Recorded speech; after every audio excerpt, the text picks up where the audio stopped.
Hello, hello, hello. Hooligan Soccer podcast coming at you with our MLS Special West edition today with myself, Gary Stryker, and as ever, the stats man, Qooligan. Good morning, Qooligan. How are you? I'm all representing the West, baby. Representing the West. It's a lot to talk through and a lot to sort of get on top of, obviously, with all the action as the playoff the playoff deciders sort of come into play, and of course there's the League Cups as well that we're going to be touching on that happened as well. Some of it yesterday. Before we get into it, just to yesterday, correct. That's right, yeah. And so before we get into it, just to sort of reiterate now with the Hooligan Soccer podcast, what we've done is we've restructured it. We're going to be basically doing 2 episodes per week, one focusing on MLS-related activities and insights and narratives, and then another one focused on EPL, Premier League, and also European competitions as well, just to sort of break it out for you as well. So depending on what you like, you can sort of duck in, duck out. But what I would ask, if you could, please like, follow, subscribe, wherever you're getting this, if it's on Spotify, Apple Podcasts, YouTube, all of those places as well. That's, Qooligan, that's a broken heart. I don't understand how the hell these people make these heart signs so easily. It's like that. There we go. Look, that's the Gareth Bale sign. Yeah, I don't know. Maybe it's the arthritic fingers that you have there. No, yes. I see. That's because I have no love. I can't do it. I literally can't do it because I don't have any love. I am indeed villain of the year, yes. as they say. I cannot make the heart sign. It doesn't. No, I can't do it. Can't Wonderful. do it. Okay, let's get into MLS West as we are coming off our little hiatus and obviously playing catch-up. I really do think that this is as we get back into these, as we get back into the cycle of these podcasts, we're going to split the MLS up into 2 separate ones. We're going to focus today on the West. Another day, we're going to focus on the East. There's a lot happening in both sides that we need to talk about. We have 6 games remaining.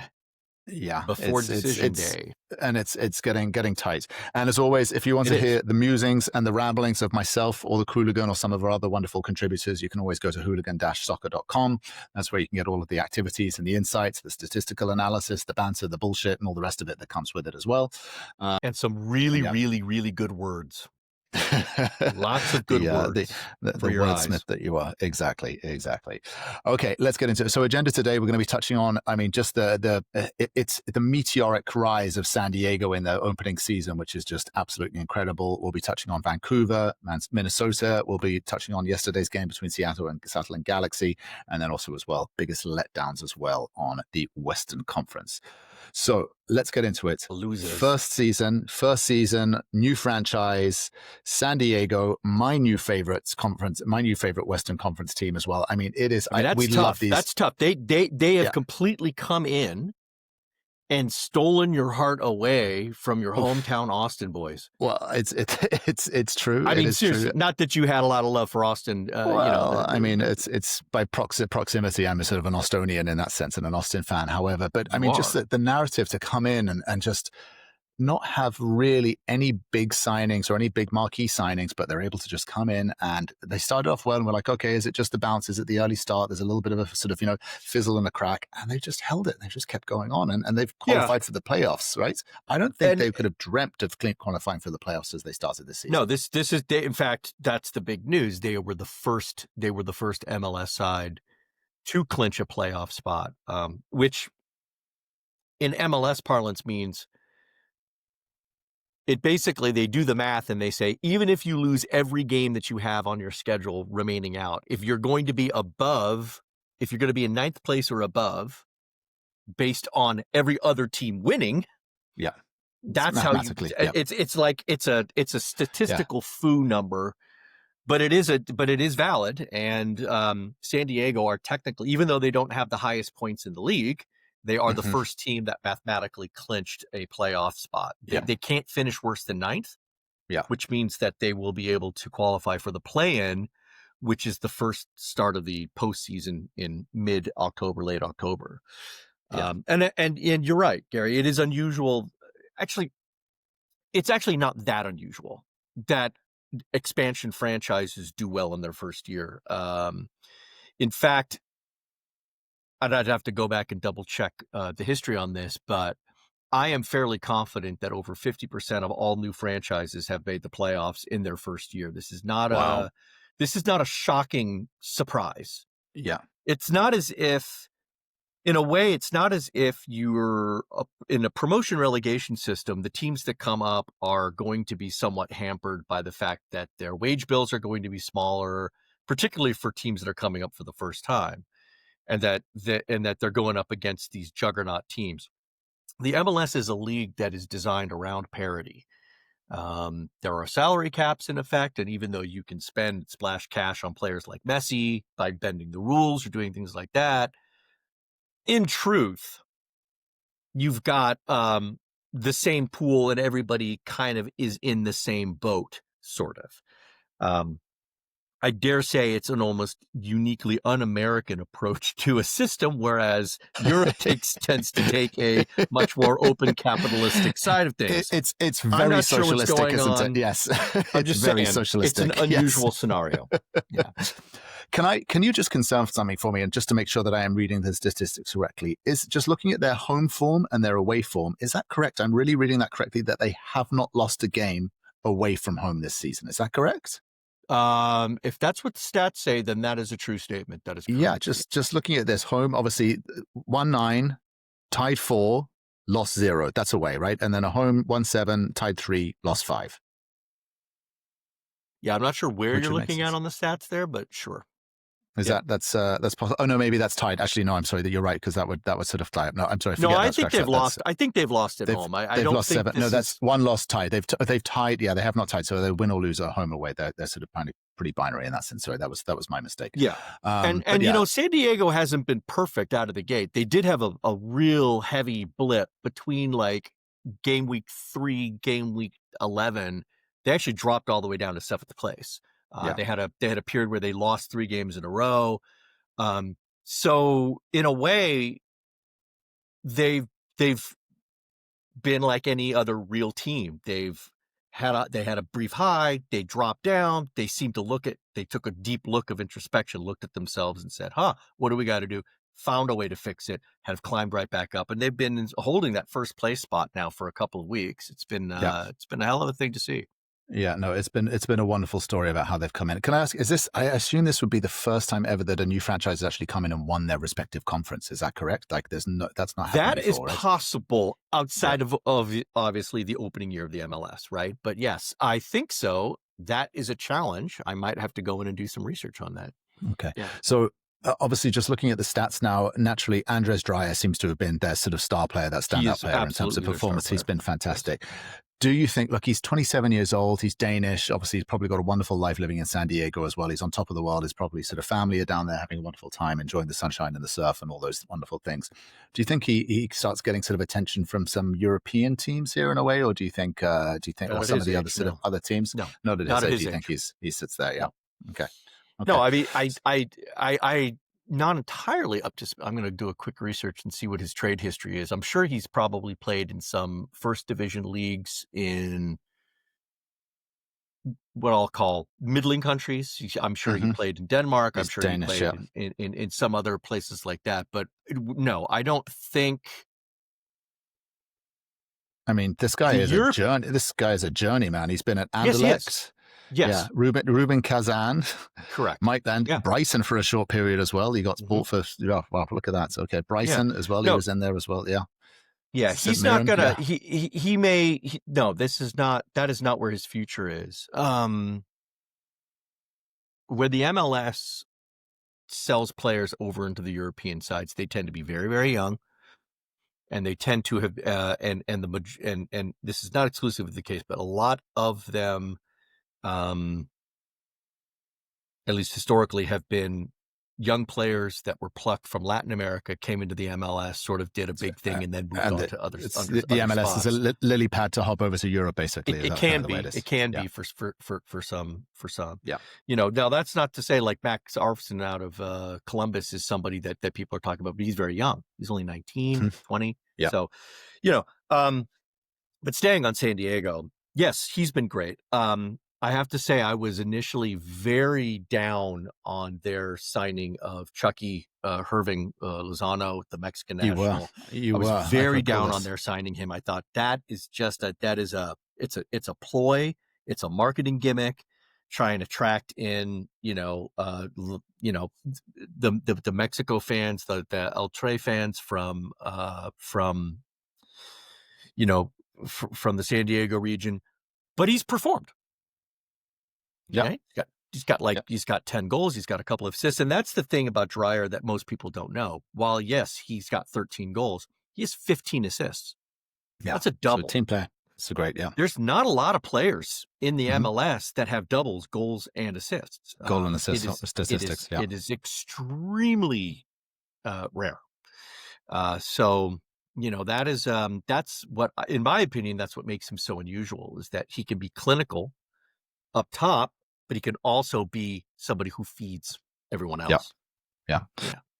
Now, with San Diego having clinched, obviously, a playoff spot, there's obviously going to be some momentum here as well. I'm sure the backroom office and sort of the team are going to be licking their lips and saying, okay, which sort of stars can we get in, and how can we represent this and sort of build on this momentum?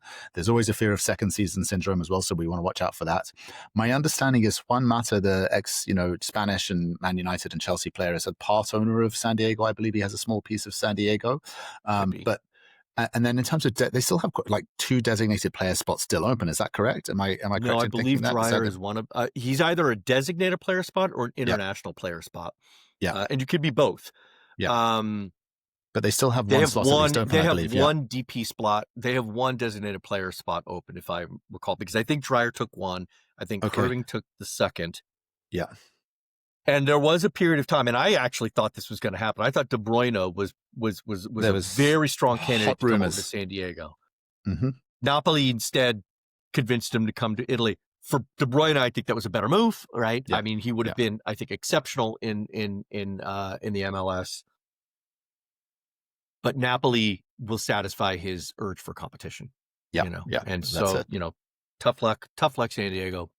Yeah, what are you going to do? But there are other players out there. There's no shortage of players out there and talent, and again, they can attract players as well. It's a wonderful part of the world, and it's a good. It's not only that, but if they perform, and they have been performing, this is not a flash in the pan scenario. This seems to be they found something in their style, in their play, that is sustainable, and is not reliant on big star power. Right? I mean, Dreyer's, for whatever you can say, is not an alpha, right? He's not in the top 8 goal scorers in the league. Yeah. He's down there in 9th. Yeah. But that just so talks they're doing to it as a unit. And that talks to the team mentality. They're not overly dependent on one player, right? Which is good in a way. So if their parts are interchangeable, so if someone does drop off, get injured, get suspended, then it's not sort of a big crisis. That said, if Dreyer's was to get injured, it would be devastating, because he does have that. I'm talking about from goals perspective. From an assist perspective, it's all him. So I mean, he is important and he is their star player, but he doesn't act like it, and he doesn't have that. He doesn't, he certainly doesn't. He doesn't have any of that buzz. He doesn't have any of that, Ty Baribo hit the spotlight, flashed, panned out. Sam Sturridge out of Nashville's big, of course, and you talk about Messi all the time, but very few people mention Dreyer in that same. Yeah, you're not. Yeah, but his stats are backing it up as well. Yeah. It's been a wonderful story. It really has, just to see San Diego just to consistently sort of get there, and their form has obviously put them in that position. It's great. It's great. Speaking of form, if we could take our attention to the north of the border to Vancouver. Yeah. I mean, Vancouver were cruising through the whole season up until game week 21. And then all of a sudden, it seems like there's just been a bit of a wobble all of a sudden. I don't know if it's maybe sort of, some of the, I know they, maybe it was around the sort of time around the Club World Cup, and that sort of disrupted their momentum and sort of paused on some of the activities. I know obviously they've brought in Thomas Mueller only for the last couple of games, so maybe I don't think that sort of contributed to it. But Vancouver looked really, really solid, and then all of a sudden now they're sitting obviously in second. They'll be fine in the playoffs. I don't have any issues with that as well. But they're in third right now, actually. Yep. Yeah, they're in third. But I don't think there'll be any too much concession. Well, I don't think I don't think they're at risk of missing the playoffs by any stretch. No, they're as we know in any league, the most difficult thing is to stay on top the entire time, right? A team that comes out from the gate, takes the top spot, and holds the top spot for an entire season is almost unheard of. Yeah. except in like maybe France for PSG or so, other leagues where there is clearly a top dog. Yeah. No. So, I think Vancouver's just fine. I don't think they're a team that anybody really wants to play. I think that they're tricky, they're variable. They have a solid coach, and they have a group of players that really believe in the system that he's put into place. So that makes them dangerous at any opportunity. I think when you've got Berhalter and Ben White playing together in that sort of form and that partnership that they have, Sure. It's really is wonderful. The only question I would have is now bringing in a megastar like Thomas Mueller, who's won it all. Does that upset the balance? Because they did seem to have that sort of anti-Miami approach where it wasn't, we're going to sort of go and sign these big megastars, but they seem to have got a little bit excited and sort of go and grab Thomas Mueller. So I do wonder if how he'll sort of I don't think so. One, for all of Mueller's, Mueller's got a reputation for being a bit sassy, right? I mean, he's got, and yeah, he can be very alpha, but he's also shown a tremendous amount of humility and team first mentality, both either with Bayern Munich or with the German national team. So, and I don't think that Vancouver coach would tolerate that type of behavior. Yeah. I really don't. And so far haven't heard anything about Mueller being anything but, completely supportive and working out well. Yeah. But no, I wouldn't put it past. I mean, I certainly wouldn't. No, not going to happen. I don't think it's going to happen. I think Mueller just slots in and provides yet another focus for opposing teams' defense to have to worry about. Because it used to be you could just sort of stick yourself onto White and you'd be fine. Now you got White and Mueller sort of playing up top, either as two false, either playing as two nines, or as a 9 and a false 9, or just, or Mueller as he will, roving he's around the back. 10. He's a forward. Going in as a moving like 10. A number Who knows? 10. Yeah, exactly. He's a number 10. Yeah. No, I think it just makes him more dangerous. Yeah, so Vancouver definitely seemed, but again, like Vancouver have been sort of, they've gone deep as well, even in the sort of even in the Champions Cup as well. I mean, obviously they got to the final. I know they got their ass handed to them in the final, but they played a lot of games this season as well, right? And so again, there's definitely a little bit of a wobble in the form, right? Which is why they excluded themselves from Leagues Cup, which is why they excluded themselves from the Open Cup, right? They just were like, we've got too much. It's a distraction. Yeah, it's a distraction. We got to focus on these things, and that way I think ultimately was a good move. Yeah, no, it's been fantastic. Ultimately was a good move. Okay, so Vancouver again. I don't have any real major concerns. There's definitely been a little bit of a dip in form, as you can see, but I don't think that's too much to be worried about. This one you pulled out, which is it kind of pulled my attention, is Minnesota. Absolutely. Right? They're just they're just quietly grinding away consistently. I mean, they haven't gone any lower than third a whole season. They've just been sitting in second and third, just in that pocket there, just comfortably sitting there, which has been really wonderful to see. They are what I like to call the Midwest's nice killers. They are, you hear this expression, Minnesota nice, right? Always, positive, or, avoiding confrontation. And they are not, I mean, they are that, but they're not that. Yeah. They are, I don't think you hardly ever hear people talk about the Loons. You hardly ever hear people talk about Minnesota. They don't seem to get a lot of social buzz. Mm-hmm. None of their players are particularly flashy. But my goodness, they are brutal. Absolutely brutal. Just sitting there consistently grinding it out as well. And they are, they just looking at the way they are probably going to get through and obviously going to qualify as well. I mean, 100%. No, they're going to get through. Like you said, they've never dropped below third. Why is that going to happen now? It's not. Yeah, sorry, you can see it's that. Just not. Yeah, and then even if you just look at the gap between Vancouver and Seattle in third and fourth, right, there's still 5 points between them as well, and so there's a bit of daylight and a bit of room there as well. So it would have to take really Minnesota and or Vancouver really slipping up to sort of fall out of those top spots. And just the way they've been grinding out those results, I don't anticipate that really happening, to be honest. Yeah, That's right. Yeah. And Okay. even if you look at some of the big sites, SofaScore, Transfermarkt, whatever, and you sort of look and they give you these team scores, Minnesota's not high. Like Minnesota's way down in the middle of the pack in terms of a quote team ranking. And I'm like, how can you do that? They're only 4 points off of top, right? They're in 5th place overall. Yeah. They're sitting in third. They're sitting in, second place in the West.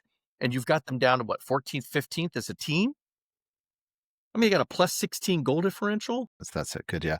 I mean, just looking at the stats, their defense seems to be one of their bigger assets. They've actually scored quite a few goals as well, but they've obviously got the best defensive record joint with Vancouver in the league at 31 goals and LAFC as well. Those three teams I mean, in the West with 31 goals. Philadelphia has actually conceded 26, but yes. No, you're right. And that's, I mean, that defense, that's how you do it, right? Solid defense. Absolutely. And with some danger up front and with some serious danger up front. Yeah, I agree. Between Kelvin Yeboah, right, who and then Tani Oluwase, Oluwasei, right, the Canadian national. Those two guys are just ripping it up. Just doing fantastic. It, yeah. Interestingly, that's Tony Yeboah's nephew, I believe, as well, right? Yeboah, he's the former Leeds United striker as well. I think he was playing for Stuttgart as well, so he played in the Premier League. I think they're related. They're Ghanaians, I believe, Ghanaian background and heritage there. So yeah, they are. But Kelvin plays for Italy, just so you know. No, he plays. I recognize that. Yeah, but they're still related. But they are. Related. They're part of that Ghanaian exodus to Italy. That's happened. Okay, so then just going through in terms of looking at that now, obviously we have, last night we had Seattle against, LA Galaxy. We've been saying this for quite some time. I mean, what the hell is going on? What are they going to do here next season, right? Because they are stone last. There's no way they're getting off that position just in terms of their points as well. I just don't see any hope for Galaxy. Absolute write-off of the season. They got beaten 2-0, even down to 10 men against Seattle last night. I have to disagree with write-off because of one thing, and that's Leagues Cup. Okay. Because so even though they lost to Seattle, right?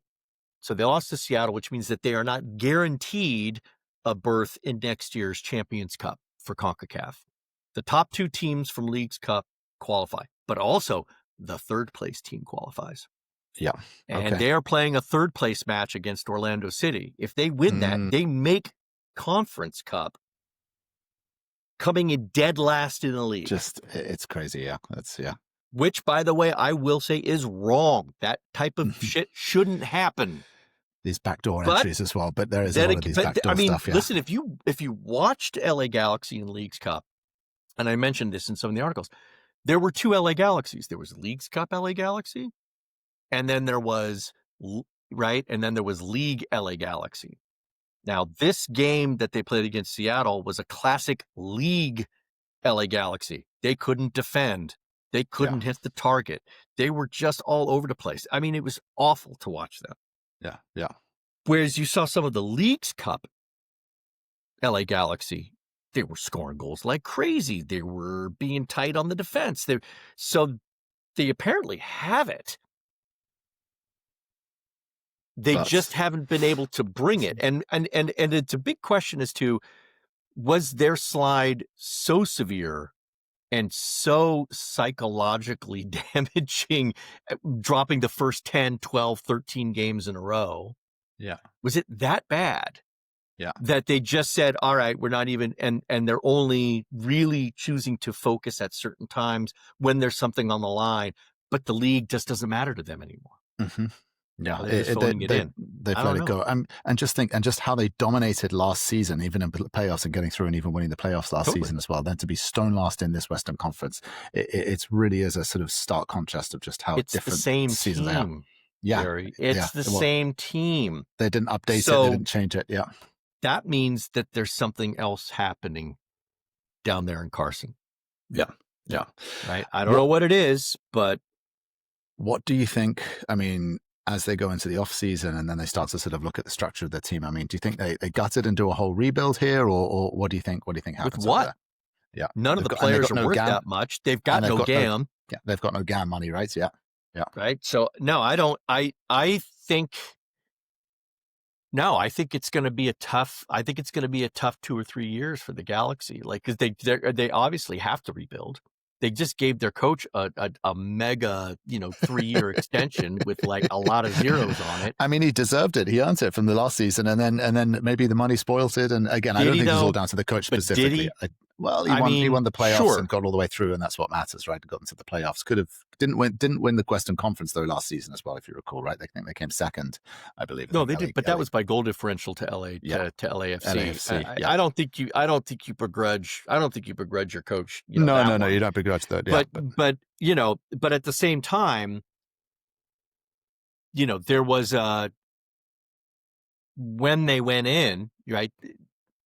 I mean, depending on who you believe on a lot of these stories, is that they actually had that contract extension inked in during the offseason, but they waited until the middle of this disastrous season to announce it. Why they would do that, I don't know. That seems like a marketing disaster, but whatever. It's, listen, they're not great, and they're not going to, if they make, I mean, I don't normally root for Orlando City for much of anything. I just don't particularly care for that franchise.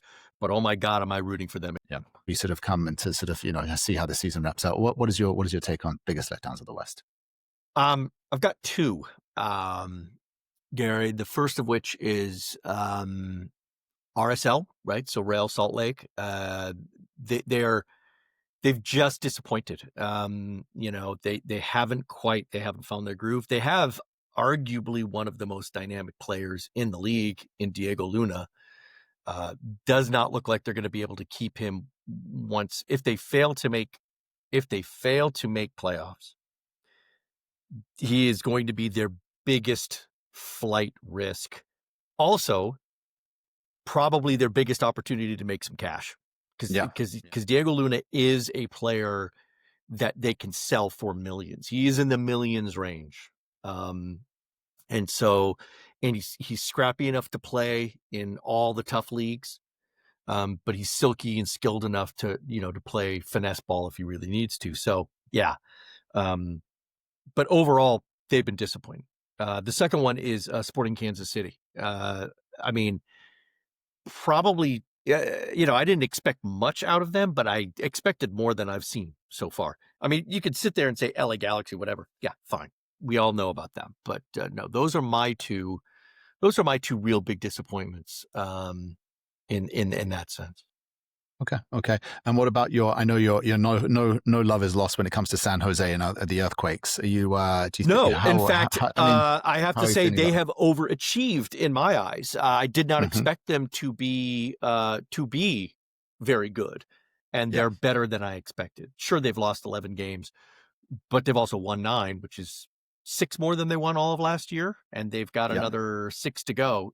They're currently on the bubble in the 9th place position or 8th place position. So there's a very good likelihood that the Earthquakes make it into the postseason. And that to me just does not, those two words don't go together. But again, looking at the Western Conference, they are joint top goal scorers with San Diego, both as having banged in 52 goals this season. So that's obviously what's put them there. They score their a lot. Defense seems to let down. They do score. Yeah, they do score. They concede a lot.